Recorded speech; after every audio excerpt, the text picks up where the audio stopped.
Morning, मैं doctor सरला। आज का जो हमारा टॉपिक है, हमारे कॉन्स्टिट्यूशन में वेरी मोस्ट टॉपिक है भारतीय संविधान की प्रस्तावना। भारतीय संविधान की प्रस्तावना का दूसरा नेम है उद्देशिका। मतलब कई बार तो प्रस्तावना को उद्देशिका भी कहा जाता है। और क्वेश्चन किस तरह से पूछते हैं उसके बारे में चर्चा करते हैं। देखिए, पहले तो आपको ये समझना होगा कि जो हमारी प्रियम्बल है, इंग्लिश में हमको प्रियम्बल बोलते हैं, वो किस तरह से एक एक शब्दों का मीन्स बताया गया है हमारे संविधान में। और ये जो प्रस्तावना है वो प्रस्तावना संयुक्त राज्य अमेरिका से ली गई है। और यदि हम प्रस्तावना की भाषा की बात करें तो इसको ऑस्ट्रेलिया से लिया गया है। तो अब हम देखते हैं प्रस्तावना। हम भारत के लोग, हम भारत के लोग का मतलब है हम भारत की संपूर्ण जनता। क्लियर? हम भारत के लोग का मतलब है हम संपूर्ण भारतीय निवासी, हम भारत की जनता, हम भारत के संपूर्ण निवासी लोग, नागरिक। क्लियर? भारत को एक संपूर्ण प्रभुत्व संपन्न समाजवादी पंथ निरपेक्ष लोकतंत्रात्मक गणराज्य। अब देखिए, इन जो शब्द हैं उनका डिफरेंस भिन्न भिन्न अपनी जगह पे अर्थ निकलता है। भारत को यानी हमारा जो भारत है एक संप्रभु राष्ट्र है। हमारा जो भारत है, हमारा जो इंडिया है, हमारा जो हिंदुस्तान है, वो एक संप्रभु राष्ट्र है। क्लियर? संपूर्ण प्रभुत्व संपन्न। संपूर्ण प्रभुत्व संपन्न से तात्पर्य है कि यहाँ जो हमारे भारतीय है, क्योंकि हमारे यहाँ डेमोक्रेसी है और डेमोक्रेसी में जनता को सर्वोपरि माना गया है। क्लियर? जनता को सर्वोपरि की माना गया है। जो हमारा जो कॉन्स्टिट्यूशन है, हमारा जो संविधान है वो सर्वोपरि है। और सर्वोपरि क्यों बनाया है, किसने बनाया है? कि जो शक्तिशाली यानी विश्व का जो सबसे बड़ा संविधान है वो भारत का है और इसलिए भारत का सर्वोपरि संविधान है। और सर्वोपरि संविधान के पीछे उसकी जो शक्ति है, कॉन्स्टिट्यूशन को शक्ति देने वाली है, शक्ति प्रदान करने वाला है, वो हमारी भारतीय जनता है। भारत में निवास करने वाली प्रत्येक नागरिक उसको शक्ति प्रदान करती है, उसको सर्वोच्च सत्ता प्रदान करती है। उसका कारण यही है कि यहाँ जनता के द्वारा डेमोक्रेट किया जाता है, यानी जनता के द्वारा जो शासक है, जनता के द्वारा शासक को नियुक्त कर भेजा जाता है, इसलिए जनता को सर्वोपरि माना गया है। क्लियर? समाजवादी। अब हम यहाँ तक संपूर्ण प्रभुत्व संपन्न से क्लियर। समाजवादी से तात्पर्य है कि हमारे इंडिया में समाजवाद है वो यूरोप और ब्रिटिश की तरह नहीं है कि दो भागों में डिवाइड नहीं किया गया है कि एक तरफ तो संपन्न वर्ग और एक तरफ गरीब वर्ग। यह हमारे इंडिया में गांधी और नेहरू को फॉलो किया गया है।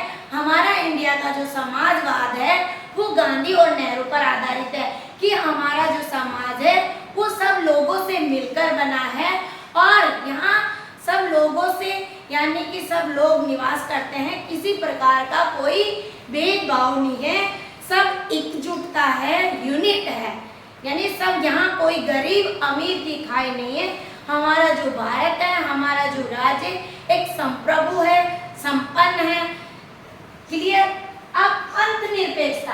पंथ निरपेक्षता से तात्पर्य कि हमारे कॉन्स्टिट्यूशन में भारत में एक धर्म के जाति लोग रहते हैं, यहाँ विभिन्न प्रकार के लोग निवास करते हैं और विविधता में भी एकता है।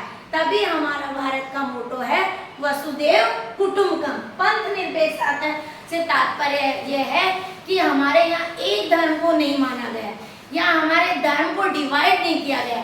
भारत एक संप्रभु राष्ट्र है, भारत एक संप्रभु राष्ट्र है। यहाँ विभिन्न धर्मावली के लोग रहते हुए भी उनमें यूनिट है, उनमें वसुदेव कुटुंबकम है, सर्वजन हिताय सर्वजन सुखाय की भावना निहित है। लोकतांत्रिक गणराज्य। हमारे इंडिया में जो डेमोक्रेट डेमोक्रेट है वो जनता के द्वारा चुना जाता है। इसलिए जनता को सर्वोपरि निभाना है। हमारा इंडिया का जो कॉन्स्टिट्यूशन है वो सर्वोच्च है, पूरे वर्ल्ड में सर्वोच्च है, सबसे बड़ा संविधान है। यहाँ इतना बड़ा संविधान 2 वर्ष 11 माह और 18 दिन लगभग ये समय बना था और इसका जो प्रारूप तैयार किया था, इसकी ड्राफ्ट कमेटी के जो मेंबर्स था, जिनको सबसे ज्यादा श्रेय दिया जाता है वो डॉक्टर भीमराव अंबेडकर को दिया जाता है।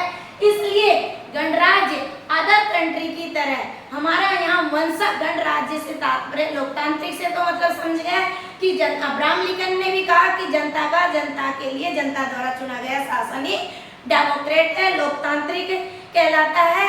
और गणराज्य से मतलब है कि यहाँ हमारा जो शासन व्यवस्था है वो वंशानुगत नहीं है कि परिवार दर परिवार राजा का बेटा ही राजा बने।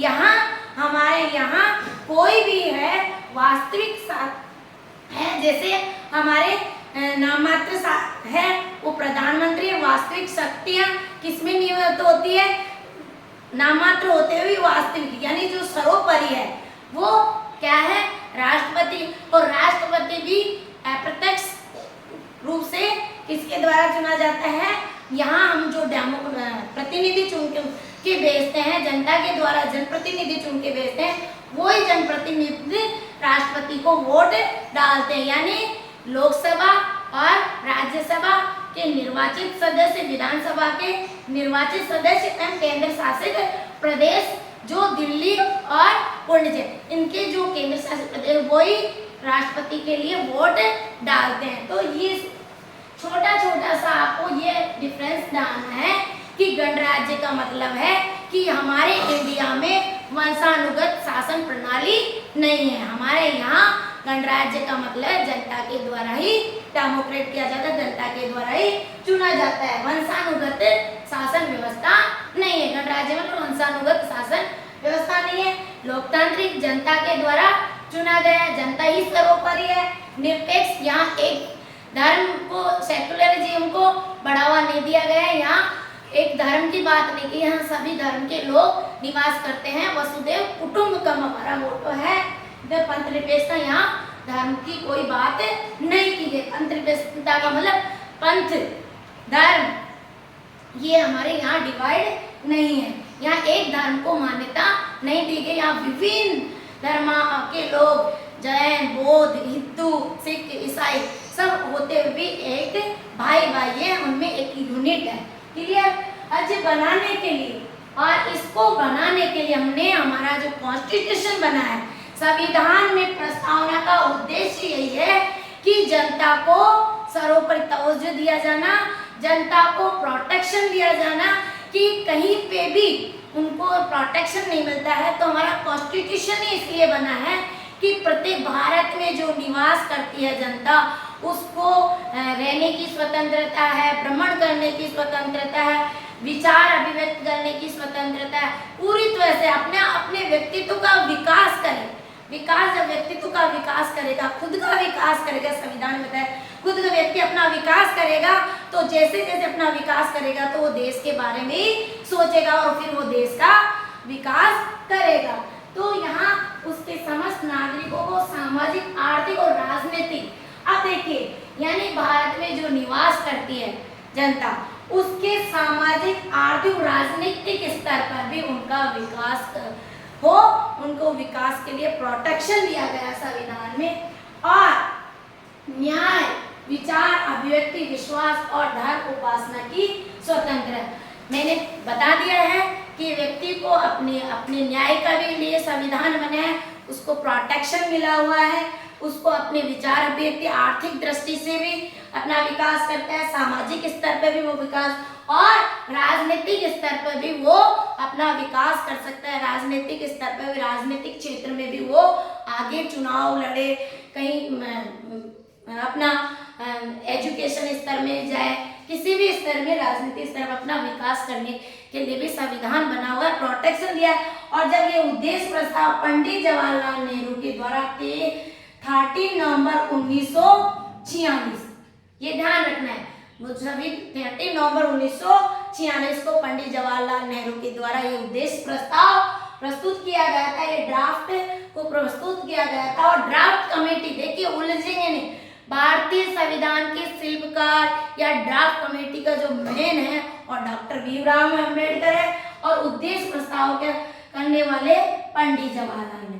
क्योंकि यूपीएससी और आरएस वगैरह में यही क्वेश्चन आता है, यही से जो मैं बता रही हूँ वहीं से क्वेश्चन आएगा। सीधा सीधा भारतीय संविधान की प्रस्तावना को लर्न कर लेना, ये 2 लाइन तो सीक्वेंस में ही पूछी जाती है। ये जो वर्ड्स है, भारत एक संपूर्ण प्रभुत्व संपन्न समाजवादी पंथ निरपेक्ष लोकतंत्रात्मक गणराज्य बनाने के लिए, ये सीधी सीधी संपूर्ण को पीछे डाल देगा, संपन्न को आगे डाल देगा, इस तरह से सीक्वेंस में पूछी जाती है। तो ये तो आपको लर्न नहीं करनी है, ठीक है, ये लर्न करनी है। फिर भारतीय संविधान की प्रस्तावना में ये सीक्वेंस, पहले न्याय की बात कर सकता है, फिर ये ध्यान रखना है सामाजिक, आर्थिक और राजनीतिक, व्यक्ति के सामाजिक स्तर पर, राजनीतिक स्तर, आर्थिक स्तर पर भी इक्वलिटी है। हमारे संविधान में तीनों स्तर पर इक्वलिटी है तथा उन सब व्यक्ति की गरिमा, राष्ट्र की एकता। अब देखिए यहाँ हम बात करें न्याय की, पहले जस्टिस, फिर इक्वलिटी, फिर यहाँ अखंडता, यूनिटी और फ्रेटर्निटी, ये वर्ड्स भी पूछे जाते हैं सीक्वेंस।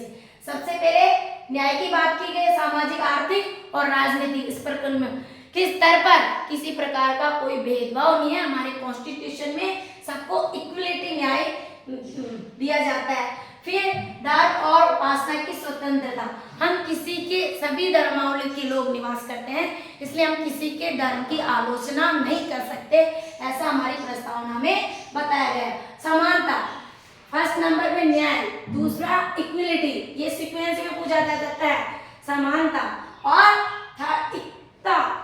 एकता और अखंडता, यहाँ बंधुत्वता। तो ये देखो, सबसे पहले न्याय, उसके बाद में समानता, इक्वलिटी, फिर यूनिट, एकता, अखंडता और बंधुत्वता। ये भी सीक्वेंस में एज इट इज पूछा जाता है कि भारतीय संविधान की प्रस्तावना में जो ये शब्द लिए गए हैं वो क्रमबद्ध से बताइए। तो सबसे पहले जस्टिस, इक्वलिटी, यूनिट और अखंडता और फ्रेटर्निटी, न्याय, समानता, समता, एकता, अखंडता और बंधुत्वता। और यदि ये उड़ा दे तो भी फर्स्ट नंबर पे न्याय की बात, दूसरे इक्वलिटी की बात और तीसरे फ्रेटर्निटी। ये कई बार क्या है, उलझाने के लिए दोनों शब्द हटा देते हैं। क्लियर?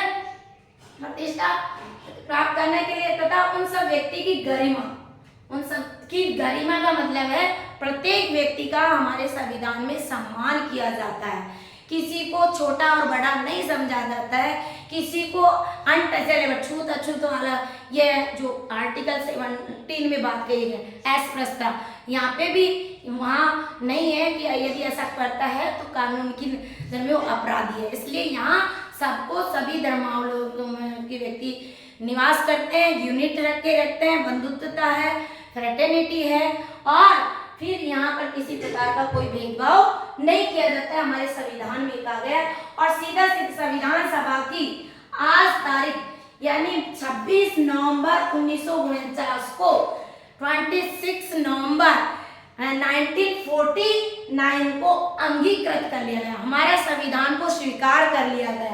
तो ये अंगीकृत, अधिनियमित और आत्मसमर्पित, ये वर्ड्स दिए होते हैं। तो स्टूडेंट्स क्या करता है, 26 जनवरी 1950 कर देते, नहीं, भारतीय संविधान को 26 नवंबर 1949 को, 26 नवंबर 1946 को अंगीकृत, 1949 को हमारा संविधान, हमारा प्रियम्बल, हमारा कॉन्स्टिट्यूशन को अंगीकृत कर लिया गया था, अधिनियमित कर लिया गया था, आत्मसमर्पित कर लिया। तो सीधा से भारतीय संविधान को कब स्वीकार कर लिया गया, कब भारतीय संविधान बनकर कब तैयार हुआ, तीनों तरह से क्वेश्चन। तो 26 नवंबर 1949 को हमारा भारतीय संविधान क्या कर लिया गया, अंगीकृत कर लिया गया, आत्मसमर्पित कर लिया गया, स्वीकार कर लिया गया।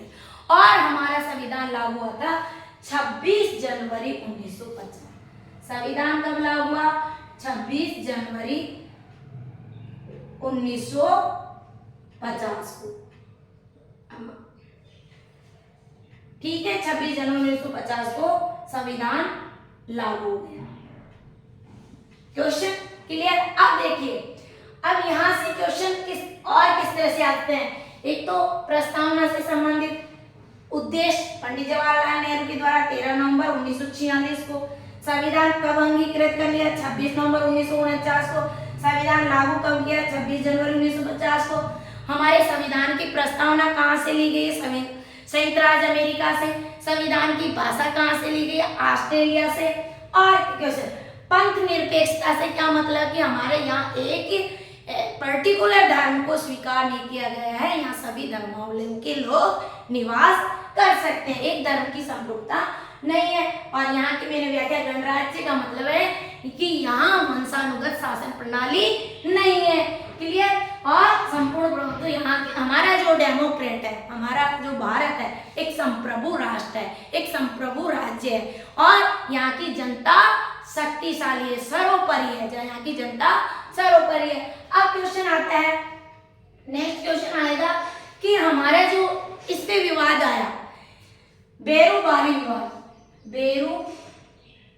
बेरोबारी विवाद 1960, बेरोबारी विवाद 1960 में सर्वोच्च न्यायालय ने यह निर्णय दिया कि भारतीय संविधान की प्रस्तावना संविधान का अंग नहीं है, इसलिए इसमें कोई संशोधन नहीं किया जा सकता। भारतीय संविधान की प्रस्तावना संविधान का अंग नहीं है, संविधान का अंग नहीं है, इसलिए इसमें संशोधन नहीं किया जा सकता। इसमें संशोधन नहीं किया जा सकता, संशोधन नहीं किया जा सकता। फिर इसके खिलाफ केशवानंद भारती बनाम केरल राज्य 1973 में फिर सुप्रीम कोर्ट ने निर्णय दिया। इसके खिलाफ आया फिर बाद में केशवानंद बनाम केरल राज्य 1973 में फिर सुप्रीम कोर्ट ने डिसीजन दिया कि भारतीय संविधान की जो प्रस्तावना है, भारतीय संविधान की जो प्रस्तावना है, भारतीय संविधान की प्रस्तावना है वो संविधान का अंग है, संविधान का अंग है। इसलिए इसके मूल ढांचे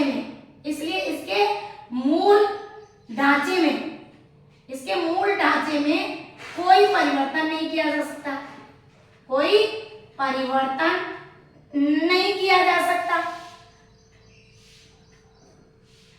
अब देखिए, बेरोबारी विवादों में तो सर्वोच्च न्यायालय ने क्या डिसीजन दिया कि प्रस्तावना संविधान का अंग नहीं है और इसमें कोई संशोधन नहीं किया जा सकता।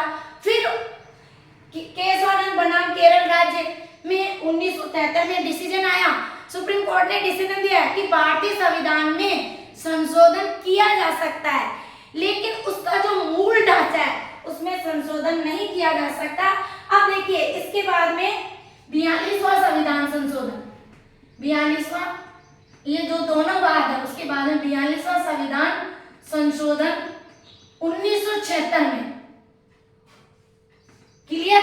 1976 में देखिए, समाजवादी, पंथ निरपेक्षता और समाजवादी, पंथ निरपेक्ष और क्या शब्द जोड़े, पंथ निरपेक्षता और अखंडता, ये 3 वर्ड जोड़े। भारतीय संविधान में समाजवादी, पंथ निरपेक्षता और अखंडता, ये शब्द जोड़े गए कि संविधान की प्रस्तावना में संशोधन किया जा सकता है। केशवानंद भारती बनाम केरल राज्य 1973 में, लेकिन मूल ढांचे में किसी प्रकार का कोई परिवर्तन नहीं किया जा सकता। इसलिए 42वें संविधान संशोधन में 1976 में समाजवादी, पंथ निरपेक्षता और अखंडता, ये कई बार आईएएस में क्वेश्चन पूछ लिया गया, आरएस में, इन 3 शब्दों को जोड़ा गया और भारतीय संविधान की प्रस्तावना में एक बार ही परिवर्तन हुआ। वो परिवर्तन हुआ 42वें संविधान संशोधन 1976 में के तहत ये परिवर्तन हुआ और इस परिवर्तन में समाजवादी, पंथ निरपेक्षता और अखंडता शब्द जोड़े गए। नेक्स्ट क्वेश्चन आता है कि भारतीय संविधान का अंग किसे कहा गया है? तो भारतीय संविधान का अंग या प्रस्तावना को ही भारतीय संविधान का अंग कहा गया है, आत्मा कहा गया है। लेकिन सीधा सीधा क्वेश्चन बच्चे उलझ जाते हैं यदि किसी थॉट का विचार नहीं दिया हो, सीधा सीधा पूछा गया भारतीय संविधान की आत्मा किसे कहा गया है, तो आप प्रस्तावना, उद्देशिका को, प्रियम्बल को ही भारतीय संविधान की आत्मा कहा गया। और यदि डॉक्टर भीमराव अंबेडकर ऐसे पूछे कि 32वां आर्टिकल को क्या कहा गया, तो संविधान की आत्मा, या डॉक्टर भीमराव अंबेडकर के द्वारा संविधान की आत्मा किसे कहा गया है, तो संवैधानिक उपचारों के अधिकार, जिसमें 32 आर्टिकल में, जिसमें बंदी, प्रत्यक्षीकरण, परमादेश, प्रतिषेध, अधिकार पश्चात उत्प्रेषण, ये रिटें हैं। और ये रिट इसलिए लागू की गई कि व्यक्ति अपने कोर्ट में जाके अपनी फरियाद कर सकता है, अपने न्याय के लिए लड़ सकता है। इसलिए आर्टिकल 32 को संविधान की आत्मा डॉक्टर भीमराव अंबेडकर ने कहा है।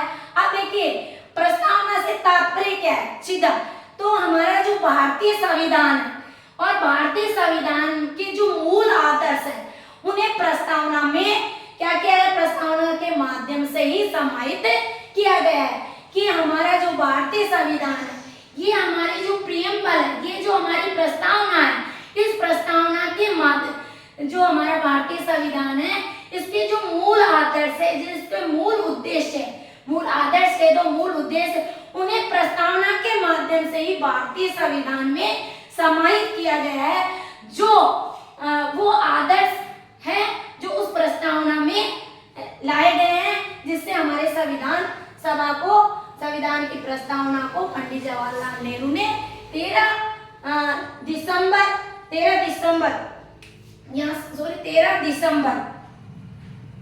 कर लेना, 13 दिसंबर 1946 को, है ना, उद्देश्य प्रस्ताव को स्वीकार किया गया था, उद्देश्य प्रस्ताव को लागू किया। नवंबर नहीं, सॉरी 13 दिसंबर करना है आपको, 13 दिसंबर। और इस उद्देशिका को प्रस्तुत किया गया और प्रस्तावना भारतीय संविधान सभा में पंडित जवाहरलाल नेहरू ने का और गांधी का जो हमारे समाजवाद है उसको फॉलो किया गया कि हमारे यहाँ विभिन्न धर्मावलंबी लोग रहते हैं, फिर भी उसमें एकता है, वसुधैव कुटुंबकम है, जो हमारा मोटो भी है। क्लियर। अब प्रस्तावना की भाषा है, सीधा सीधा प्रस्तावना की भाषा को कहाँ से लिया गया है, तो ऑस्ट्रेलिया से लिया गया है। तो आपको सीधा सीधा क्वेश्चन पूछा जाएगा कि उद्देश्य प्रस्ताव किसके द्वारा कब प्रस्तुत किया गया, तो 13 दिसंबर, ध्यान रखना 9-13 ये है, तो इसको आपको लर्न करना है। ये 13 का भी याद रखना है, 1946 को उद्देश्य प्रस्ताव किसके द्वारा, पंडित जवाहरलाल नेहरू के प्रारूप समिति डॉक्टर भीमराव। तो मेरे हिसाब से तो जो आपको प्रस्तावना है इनके एक एक वर्ड्स का मीन्स पता चल गया होगा, प्रस्तावना, उद्देश्य या प्रियम्बल। क्लियर। क्योंकि देवनागरी लिपि में क्या होता है, इंग्लिश का ट्रांसलेशन देवनागरी लिपि होती है, तो वो प्रियम्बल भी कह सकते हैं कि हमारे प्रियम्बल को कहाँ से लिया गया है। तो हमारी जो प्रियम्बल है वो कहाँ से ली गई, संयुक्त राज्य अमेरिका से ली गई हमारी जो प्रस्तावना है। और यदि प्रियम्बल की भाषा की बात करें तो वो ऑस्ट्रेलिया से ली गई है। इस प्रकार यदि आपको, अब देखिए सीधा क्वेश्चन पूछा जाए कि भारतीय संविधान का स्रोत क्या है, भारतीय संविधान का स्रोत, अब मैं और शॉर्ट में समझा देती हूँ। स्रोत का मतलब है भारतीय यानी संविधान का जो सर्वोच्च शक्ति है, हमारे जो संविधान को सर्वोच्च शक्ति प्रदान की गई है वो जनता है। तो संविधान का जो स्रोत हो गया वो क्या आ गई, जनता हो गई। भारतीय संविधान का सर्वोच्च शक्ति प्रदान करती है वो भारत की जनता करती है। क्लियर। स्रोत में भारत की जनता आ जाएगी। अब क्वेश्चन पूछा जाए स्वरूप, भारतीय संविधान का स्वरूप, तो संपूर्ण प्रभुत्व संपन्न समाजवादी लोकतंत्रात्मक गणराज्य, ये भारतीय संविधान का स्वरूप है। और संपूर्ण प्रभुत्व से मतलब जानते हो कि भारत, संपूर्ण प्रभुत्व का मतलब भारत आंतरिक और बाह्य दोनों रूप से, संपूर्ण प्रभुत्व संपन्न का मतलब है कि भारत आंतरिक और बाह्य रूप से, आंतरिक और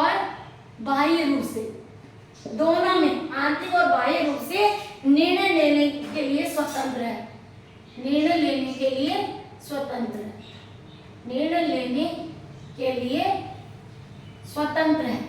यानी हमारा जो कॉन्स्टिट्यूशन तैयार हो गया है, संविधान लागू हो गया है, तब हमारा भारत एक संपूर्ण प्रभुत्व संपन्न भारत आंतरिक रूप से भी और बाह्य रूप से भी किसी पे डिपेंड नहीं है। ये अपना निर्णय स्वयं ले सकता है। यहाँ के जो निवास जनता है, नागरिक, वो पूरी तरह से फ्रीडम है, वो अपना निर्णय ले सकती है। समाजवादी इसी तरह क्लियर हो गया कि हमारे यहाँ समानता की बात करता है, हमारे संविधान में समानता की बात करता है, इक्वलिटी की बात करता है, और गांधी और नेहरू के विचारों की बात की गई है। गांधी और नेहरू को फॉलो किया गया है। यहाँ मिश्रित अर्थव्यवस्था के रूप में कार्य किया जाता है। पंथ निरपेक्षता, राज्य का अपना कोई धर्म नहीं है, राज्य का अपना कोई धर्म नहीं है, राज्य का अपना कोई धर्म नहीं है, पर्टिकुलर धर्म नहीं है, सभी धर्म के लोग निवास है, हिंदू, मुस्लिम, सिख, ईसाई। तो पंथ निरपेक्षता, लोकतांत्रिक यानी ऐसी व्यवस्था जिसमें जनता शासन चलाती है, जनता के द्वारा अपना शासक को नियुक्त किया जाता है। ऐसी शासन व्यवस्था जिसमें जनता अपना शासन चलाती है, जनता अपना राजा को नियुक्त करती है। यहाँ हमारे इंडिया में वंशानुगत शासन प्रणाली नहीं है। क्लियर, आपको समरी भी बता दी है डिटेल, और I hope IAS they, RS they, all competition में आप उठा के देख लेना, इस चैप्टर से 100% क्वेश्चन आएगा। मैंने कुछ भी नहीं छोड़ा है। यहाँ हमारे यूरोप और ब्रिटिश की तरह समाजवाद नहीं है, यहाँ नेहरू और गांधी का समाजवाद है कि यहाँ सभी लोग समानता की बात करते हैं। इसे एक एक शब्द का मैंने अर्थ बता दिया है। Thank you so much. यदि आपको अच्छा लगा तो लाइक करें, सब्सक्राइब करें और शेयर भी करें, ताकि और भी स्टूडेंट्स लाभान्वित हो सके, क्योंकि आप जितना पुण्य करेंगे स्टूडेंट लाइफ में, उतना ही एक सिनर्जी बनकर आपको उस पुण्य का फल मिलता है। और यदि कोई भी प्रॉब्लम है तो आप कमेंट्स कर सकते हैं। मेरे नंबर है 9828861404। मैं डॉक्टर सरला। जय भीम।